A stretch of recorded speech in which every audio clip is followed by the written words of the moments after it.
Hey guys, welcome back to episode 4 of my How to Support series. We are moving past the early game and we're going to focus on some mid-game topics. And this week we were going to be doing mid-game macro. And if you didn't know what macro is, it's basically just your movements around the map and what objectives to be focusing.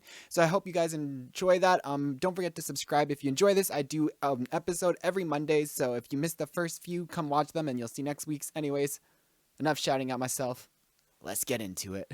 All right, so this is going to be the first section of the macro guide. So basically in the mid-game macro, in my opinion, starts when the first tower falls in the bot lane. Usually the lane phase ends, and what do you do once lane phase ends? So usually what you want to do is you want to be looking to take out all the outer turrets at the start of the game, right? So how do you know which outer turret to go for though? So basically the idea is if lane phase ends, you need to determine which outer turret you're going for based on which objective is spawning next. There's the dragon and there's the Rift Herald, right? If dragon is up, right? Because you have to determine, usually after you take the tower, you either go top lane and push the top lane tower or you go mid lane and take the mid lane tower. If dragon is the spawning soon, usually what you want to do is you want to rotate to mid and your mid laner goes bot. And that way, while you guys are pressuring this mid tower, you can rotate over and take the dragon buff, right? So if lane phase ends and dragon is spawning, usually you go mid so that you can still pressure the dragon. If lane phase ends and dragon is not spawning and the next objective spawning is Rift Herald, you can still go mid, but usually you want to be going top. And the reason is because mid tower, although it's the most valuable one, usually the middle one is more valuable than the outer turrets. It's also harder to kill. When you're pressuring the mid tower, you have this person who can roam up, this person can roam up, and people can come in from behind you on the sides, and it's a lot more risky to take. Whereas if you are pushing the top tower, you can get vision down on the sides, and it's a lot harder because the person on the side lane is very, very far from you, and it's hard for the enemy to get behind you. So in general, yes, if Herald is up and Dragon isn't, you can still go mid as you're still in range to get it. But usually if Herald is the objective you're going for next, you would simply go top lane to pressure the top tower. Your top laner can go bot, and your mid laner can go mid. And this way, as I was saying, you can pressure this top tower while you still have the safety of orbs and get this top tower taken out. So yeah. Once you take the top tower, you're looking to take your bot still if you haven't taken it. And once bot's down, you're looking to take your mid. And yeah, it's really important to be taking out these outer turrets as they give you a lot of prio. So in general, when you take out the top turret here, right? So say you take out this turret, all of a sudden this part of the jungle becomes neutral territory you can get, right? If you take out the bot tower, this becomes sort of neutral territory that you can take, right? And if you take out the mid tower, this stuff here becomes sort of neutral territory because the towers are protection. And without the tower, they don't really control this area anymore. And once you take out all 3 towers, all of a sudden, this whole area here becomes no man's land, and now it's kind of your area. You can fight for it, contest for it now. It's not the enemies by default. So yeah, that's basically the start of the mid game is once you take the bot tower, you're trying to take out the other 2 towers on the map, and you're kind of determining them based on objectives. If Dragon's spawning, usually you push mid. If Herald's spawning, you can push mid, but it's safer to take top. And once both the towers are gone, you can take mid. Mid is usually the hardest to take, which is why you take the outers. But once the outers are gone, it's a lot easier to take mid because say you took out this tower and this tower, you can now be controlling this area, and if they try to defend mid, you can come from behind and create tower dives and stuff, right? Which is really why it's really important to take out the side towers before you take out the mid one if possible. But obviously, again, you can push mid if you win a team fight and no one's there to defend it. It's always good to take a mid tower. So that's the start, and we will be moving on to what to do after the tier 1 towers are gone and you're pushing in for the tier 2s next. Okay, so now we're going to be going over the macro when we are going to see at this point now, we have taken the outer turrets and now we're pushing in to the tier 2 towers, which are on the inside. So usually at this point in the game, you usually want your ADC now never to be really side laning anymore. It's just not safe for your ADC. They're very immobile. And if your ADC is on a side lane pushing towards this tower, it's very hard for him to survive. Where if a top laner is pushing for this tower, right? It's a lot easier for him to survive. And same if a mid laner is pushing for this tower, it's a lot easier to survive. So usually you're putting your ADC mid and your support is able to now freely roam through the jungle to top or mid to help your laners out to make sure they're safe. It's not always gonna be like this. Sometimes your mid laner is gonna be staying with you, right? Sometimes not, but usually at this point, your jungle and your support are gonna be taking over a side of the map. Now, again, at this point in the game, you're going to be wanting to determine which objective you're going for. Of course, always Dragon is your priority. And at this point, usually Baron is spawning. By the time you're taking the outers, it's usually Baron. Usually this is an objective you can only really take once you get a pick or something. So if your Dragon is spawning, usually you want to take over this side of the jungle. And if Dragon's not spawning anytime soon, you can pick whichever side of the jungle you want to take over. So yeah, so basically if say the Dragon was spawning and you want to be taking over this side of the jungle, usually you'll have your ADC pushing in the mid lane and you'll have your support and jungle kind of roaming around this side of the jungle looking for picks to control the area and rotating between the different towers. Once the Dragon spawns, you take it and you just keep playing the game as normal. It really doesn't change that much macro from the first towers. So again, the middle tower is always the best one to be taking if possible, but it's also the hardest one to take because their top laner can also rotate like over here, jump the wall and come in the side.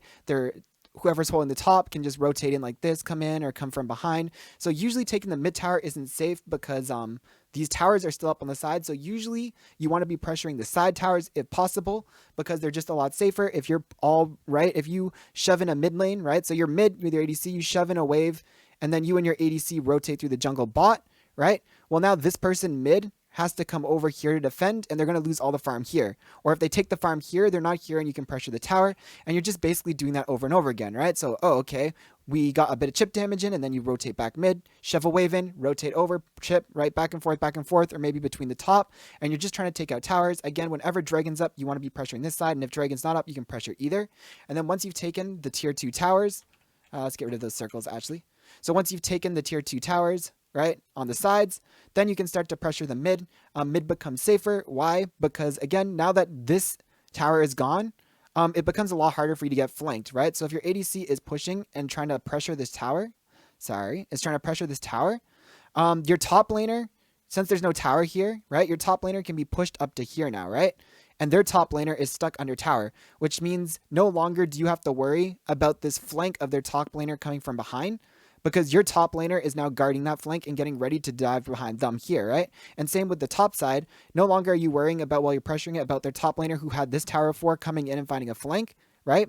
Because again, you can have your mid laner shoving waves in, and your mid laner can be pushed up to this tower, right? And then your mid laner can come over and again, look for dives, or just keep you protected, and then it's a lot safer for you to take this middle tower, right?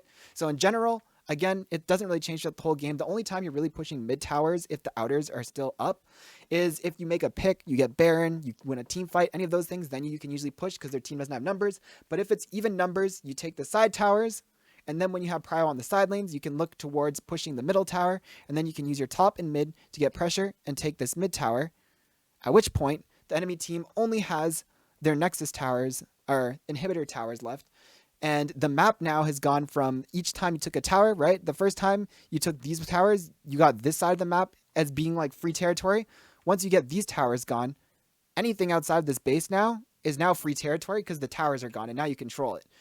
So yeah, this is what you will do to push the tier 2 towers, and now we'll finally move in what to do to push the final inhib towers. Alrighty, so we've taken the outer turrets, we've taken the inner turrets, and now the final piece of the macro on how to finish out the mid game and take the inhib towers, which are the most important obviously because they give you pressure throughout the rest of the game. We are now looking to take out these 3 towers. So guess what? It's pretty similar to the start of the game. You're going to be trying to take out primarily the outer turrets first because they're easier than the middle tower. Again, if you try to take out the middle tower, they can come in from 2 different flanks and it just makes it a lot more scary. Where if you're going for, say, the bottom tower, there's only one flank they can go, and if you get good vision control in the jungle, it makes it very hard for them to find flanks. So usually you're looking to take out outer turrets. Now, which outer turret do you really want to focus? This comes down to what the objectives are, right? So if you've been stacking dragons all game and Elder Drake is going to be starting soon, you probably want to take this tower. If Elder is not soon to be spawning, usually you want to take this tower, and the reason is very simple. So when you take an inhib, it always forces a wave pushing. So if you take the bottom tower, it'll always be pushing, which means if you are forcing on the Baron, someone on their team has to hold this wave. And if you force it, they have no way to get there without having to use a teleport, right?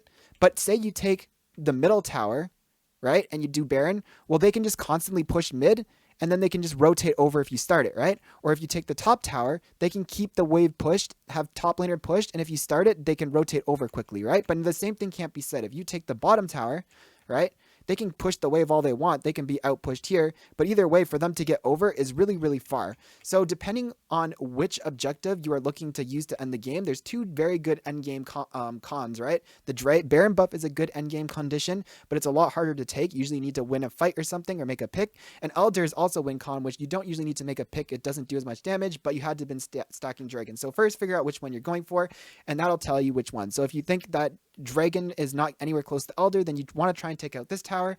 And if Elder is, you've already stacked a bunch of dragons and Elder is going to be a win con soon, then you probably want to be taking out the top tower if possible. And again, if you ever can take out the middle one, that's always good too. But to be honest, the idea of the towers throughout before where middle ones were worth more than the outers, at this point in the game, I don't think that's fully true. Because when you take a middle inhibitor, again, they can always just keep shoving mid and be able to rotate to any fight. I do believe at this point in the game, the outers are slightly worth more than the others because the person holding it is always going to be very far from the other side of the map, right? So at this point, the outer turrets are actually got a lot of value depending which objective you want. And again, it's the same thing. You're going to be shoving in as the support in ADC. You're going to be shoving in mid, and you're going to be looking to rotate over and help that side, do whatever you can. In general, though, at this point in the game, I would say, why is it not deleting? Okay, that works. So at this point in the game, I will say one thing. It can be these towers are incredibly hard to take. The differences on these towers, why they aren't as hard, is because when you're pressuring this tower, if they don't concede it and you come in on a flank, you can start a fight, right? But these towers, because of this wall here, makes it very hard because you can't just have someone magically come from a flank from behind and start it.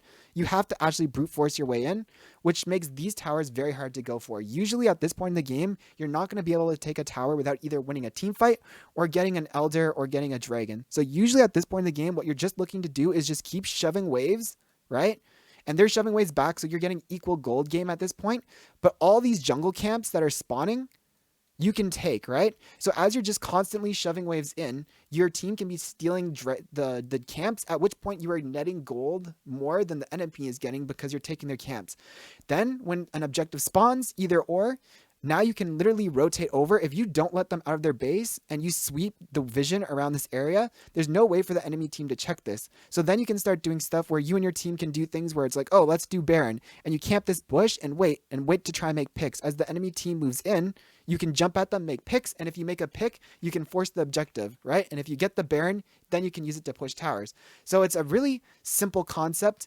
But this is the big difference in a lot of high elo between mid elo, lower elo games. At this point, everyone always likes to say the NA ARAM, right? North American server or whatever. Every server does it, but it's the joke about NA is, oh, at this point in the game, everyone just groups up mid and they just keep fighting until they win and win a tower, right? That's very coin flippy. What you really want to be doing is just shoving waves mid, taking farms, and looking to set picks in the jungle, right? If you set everyone in the jungle and they walk forward and you all jump out and get a pick, that can get you a Baron, that can get you a Dragon, that can get you an Elder. And with those, you can use those to push, right? You get the Elder, the Baron, and then all of a sudden you can, send people on all the waves, be taking chipping towers, and those can help you break it, right? And then once you've got all these towers gone, the game is usually kind of over if you can take the inhibitor towers, because now you got permanent pressure and you can get the next Baron, you can get the next Elder, and you can use those to push and take the base without even needing to win a fight. So a quick recap over everything. Once lane phase ends, you want to go over to either mid or top. You go to mid if Dragon is up. You go to top usually if Herald is up, but you can always go mid too. It's just less safe. You want to take out the outers before the middle if possible, because it's safer. But if you win a team fight, you can always go for a middle. Once you take out all the tier 1 towers, you're moving into tier 2s where you can start stealing some jungle camps. And again, the same thing, you're pressuring the towers, but you're rotating over and trying to take outers because it's safer than middle ones, and then the middle one. Once you're at the final row of the inhibitor towers, usually it's really hard at this point to push the towers because of these walls. They make it really hard for you to cross. The enemy team has a really good defense. So at this point, you're just trying to drain them out by stealing resources and taking every objective that spawns, looking to make picks by hiding in bushes. And when you make a pick, you do the Baron and you use that to take inhibs, which will net you a win in the game. And yeah, I hope it helps.